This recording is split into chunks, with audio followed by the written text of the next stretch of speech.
Olá, pessoal!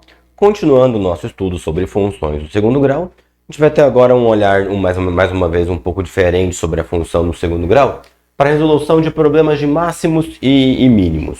Não é uma certeza o que eu vou falar aqui, mas um conceito um pouco mais abrangente que pode ajudar você a resolver esses problemas de máximo e mínimo é perceber que quando você tem uma função do segundo grau e imagina ela graficamente, você vai ter como gráfico para ela uma parábola de concavidade para baixo ou uma parábola de concavidade para cima.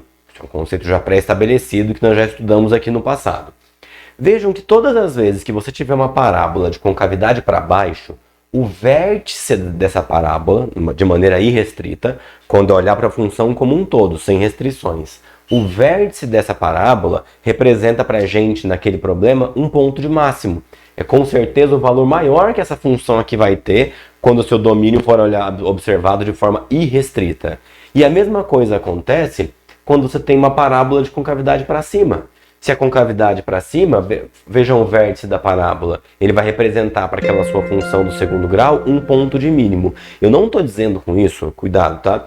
Que toda vez que te perguntarem um ponto de máximo ou um ponto de mínimo, a resposta pode estar na parábola, mas provavelmente vai estar.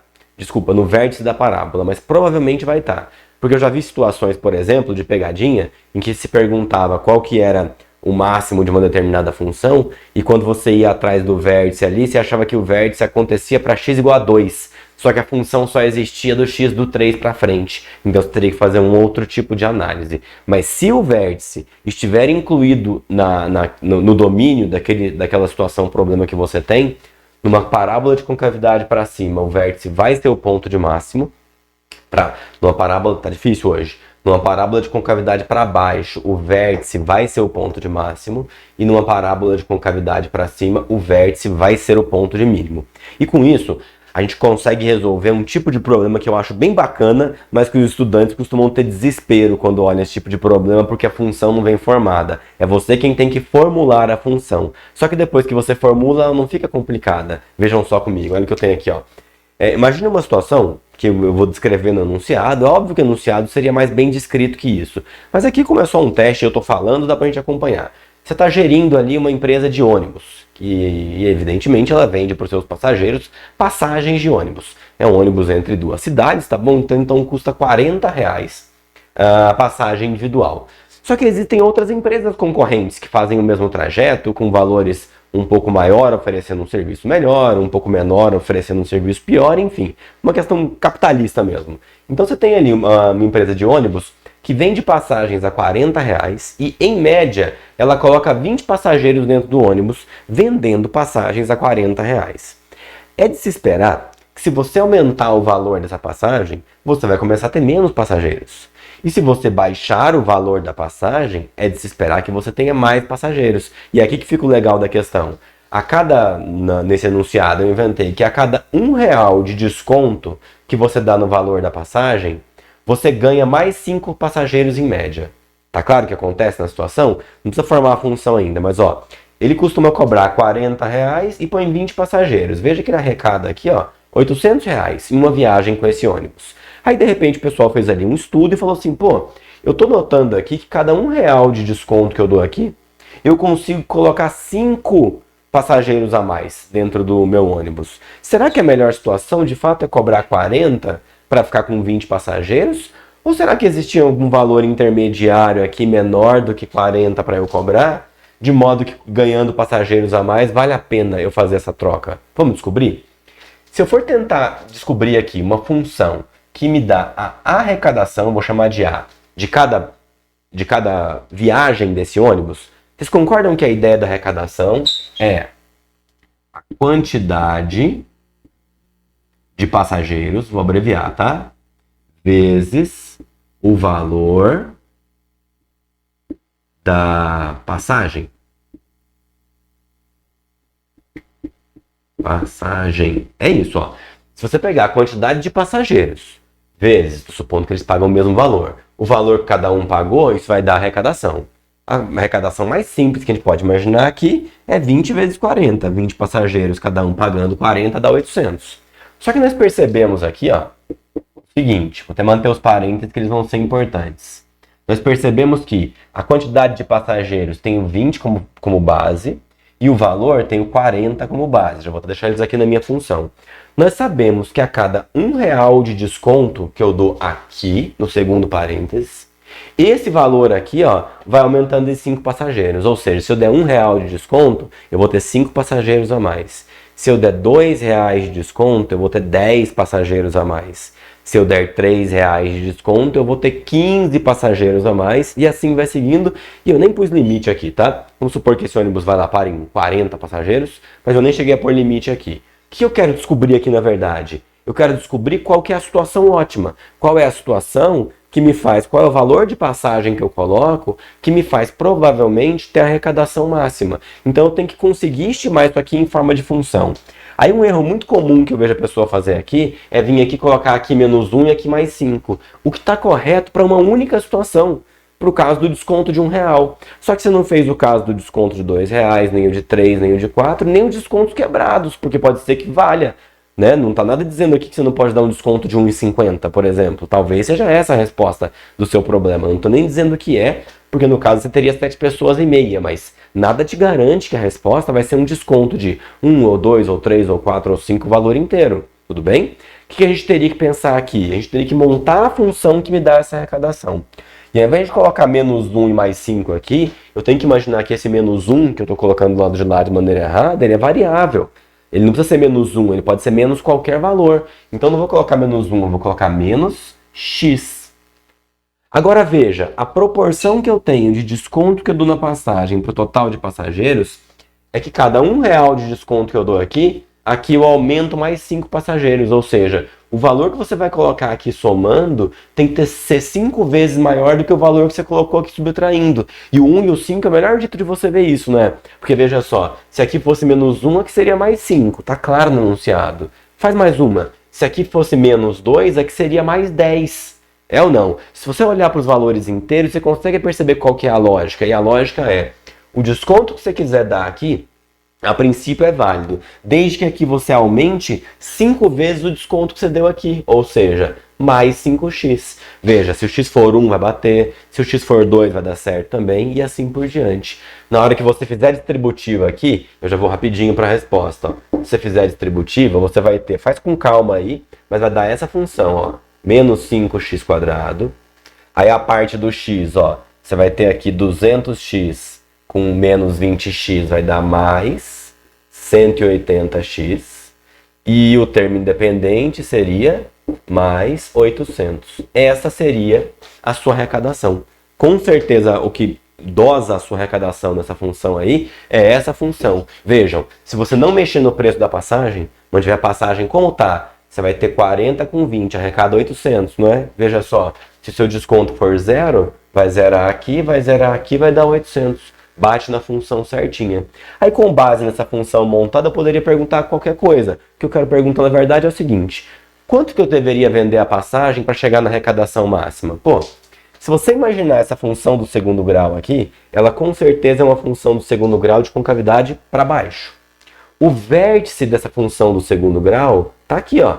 Esse é o vértice dela. E o vértice dá para mim um momento em que a arrecadação é máxima. O vértice aqui me dá um ponto de máximo. Então, se eu achar o x do vértice, eu vou estar encontrando o desconto que faz eu chegar na arrecadação máxima. E se eu encontrar o y do vértice, eu vou calcular na prática quanto é essa arrecadação máxima. Vamos calcular primeiro o x do vértice. O x do vértice, a gente sabe que é dado pela expressão menos b sobre 2a.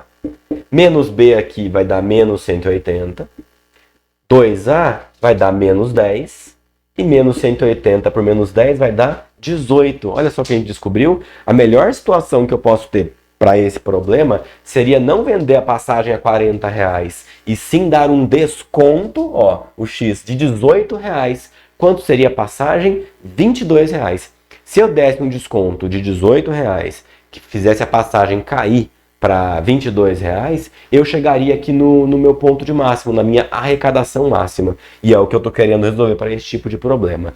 Para a gente analisar isso mais algumas vezes, eu vou dar um pause nesse vídeo rapidinho e vou colocar uns outros problemas aqui. Acho que eu vou colocar a própria imagem do problema e depois eu volto aqui na lousa resolvendo. Dá uma olhadinha nesse outro problema aqui, ó. Pessoal, olha esse outro problema no mesmo sentido, ó. É um problema da PUC Minas, em que ele falou assim: em um pomar existem 30 laranjeiras, produzindo cada uma delas 600 laranjas por ano. Ou seja, no total você tem aí 18 mil laranjas sendo produzidas no total nesse pomar. A partir de estudos feitos em culturas de laranja, certo agrônomo chegou à conclusão de que, plantando-se N novas laranjeiras nesse pomar, cada laranjeira, tanto nova quanto como velha, passaria a produzir 10 laranjas a menos por ano, para cada nova laranjeira aí plantada. Com base nessas informações, pode-se estimar que o número de novas laranjeiras que devem ser plantadas nesse pomar para que a produção anual de laranja seja máxima é igual a quanto? Então, pensem comigo. Você sabe que o total de laranjas anual que você vai ter nesse pomar é a quantidade de pés de laranja vezes quantas laranjas você tem por pé. Porque aqui a gente está fazendo uma suposição que todos os pés vão dar a mesma quantidade de laranja, certo? Então, se você tiver a quantidade de pés, eu tenho 40 pés, e cada pé está dando 10 laranjas, 40 vezes 10 dá 400. No caso, é muito mais. Na situação base que ele deu, no momento inicial, ele estava dando a quantidade de pés, se não me engano, era 30, e a quantidade de laranjas por pé, se não me engano, era 600. Vou ter que dar uma colada aqui, só um minuto. É isso mesmo, estava ali anunciado. Eram 30 pés de laranja e aqui você tinha 600 laranjas por pé. Aí ele percebeu que para cada pé que ele plantasse a mais, tenta imaginar o que vai acontecer. Você coloca mais pés ali no mesmo espaço, eles competem ali por nutriente, é de se esperar que cada pé de laranja comece a produzir um pouco menos. Então ele falou que para cada pé de laranja que ele plantasse a mais aqui, ele perderia em produtividade por pés em 10 laranjas por pé. E aí ele até pediu para a gente fazer a conta com N aqui, de acordo com o enunciado. Porque se você imaginar que você vai plantar aqui N pés de laranja a mais, cada pé de laranja diminui a produtividade individual em 10. Então se você plantar um pé, aqui perde 10. 2 pés, aqui perde 20. 3 pés, aqui perde 30. N pés, aqui perde 10 N. Eu não sei se vocês estão conseguindo notar, mas eu fiz a troca da carga das canetas agora há pouco, e aí eu tava com a preta, ela tava acabando a carga, eu troquei a carga dela e começou a ficar esse cinza. É porque eu pus uma carga roxa aqui dentro, aí eu percebi, já fiz a troca. Então durante alguns momentos nós vamos ter esse cinza, essa cor de burro quando foge aqui, mas logo logo eu já voltei a preta para cá, vai ficar tudo normal. Então se a gente terminar aqui, ó, só a conta de compor quem é essa função, vou fazer a distributiva um pouco mais rápido, mas você aí faz com calma, com critério, com cuidado, faz uma folha de papel, você vai ver que você vai chegar nessa função aqui, ó, menos 10n ao quadrado, depois eu vou ter, ó, 600n com menos 300n, vai dar mais 300n, e no final eu vou ter mais 18.000. Aí eu gosto de fazer um teste agora, você fala assim, se eu voltar para a situação inicial é quando o n é zero, é plantar nenhum pé a mais. Se o n fosse zero, aqui daria zero, aqui daria zero, aqui daria 18.000, que é o que de fato a gente tinha feito de conta, que eram 30 pés vezes 600. Bateu bonitinho, então tem um indício aqui de que eu não devo ter errado conta nenhuma, minha função deve estar correta. Aí no caso, o que eu quero descobrir aqui, por exemplo? Eu não lembro do enunciado, mas qualquer coisa a gente faz tudo. A primeira coisa que eu quero saber, olha para essa função do segundo grau. Ela é uma função do segundo grau de concavidade para baixo. Como a concavidade é para baixo, entendam que o vértice dela representa para mim um ponto de máximo. E é provavelmente o valor que eu estou buscando. Porque quando eu tiver esse x do vértice aqui, o y vai apontar para o y do vértice e ele é o maior total de laranjas que eu posso ter. Então, se ele perguntou ali no enunciado, ó, qual é o máximo de laranjas que eu produzo, ele está perguntando o y no vértice. Se ele perguntou quantos novos pés eu devo plantar para chegar no máximo, aí ele está pedindo o x do vértice. Vou pedir uma segunda licença só para lembrar o que ele pediu no enunciado. Ó. O que ele falou foi o número de novas laranjeiras que devem ser plantadas nesse pomar para que a produção de laranja seja máxima. Ou seja, o número de novas laranjeiras é o x do vértice que ele está pedindo. Pô, tá facinho agora. Ó. Se eu quero achar aqui o x do vértice, o x do vértice é menos b sobre 2a. Nesse caso, seria menos 300 dividido por menos 20. E se eu cortar 0 com 0, seria menos 30 sobre menos 2, ou seja, 15. O ideal nessa situação é a gente vir aqui e plantar 15 novas laranjeiras. Nós teríamos 45 aqui, ó. Veja que o primeiro parêntese ficaria então um total de 45 laranjeiras.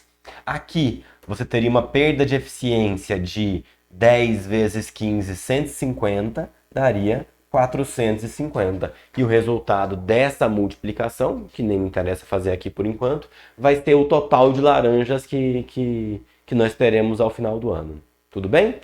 Pessoal, vocês têm agora a lista de exercícios, tem vários exercícios desse tipo lá. Eu resolvi fazer 2 aqui para servir de subsídio para vocês começarem, mas a ideia é essa. Montem, aprendam a montar a base da sua função do segundo grau, de acordo com a estratégia de cada enunciado, e depois, muito provavelmente, a resposta vai sempre estar ali no vértice. A resposta nesse caso aqui, por exemplo, só não estaria no vértice se você tentasse encontrar, por exemplo, esse n e ele desse negativo, ou se ele desse algum valor tipo maior que 60, que faz isso aqui ficar negativo também, alguma situação que não faz parte daquela situação problema. Mas se couber dentro da situação problema, sua resposta vai estar no vértice. Senão as análises seriam diferentes, mas aí a gente conversa pessoalmente em outros momentos depois. Obrigado, pessoal. Valeu e até o próximo vídeo.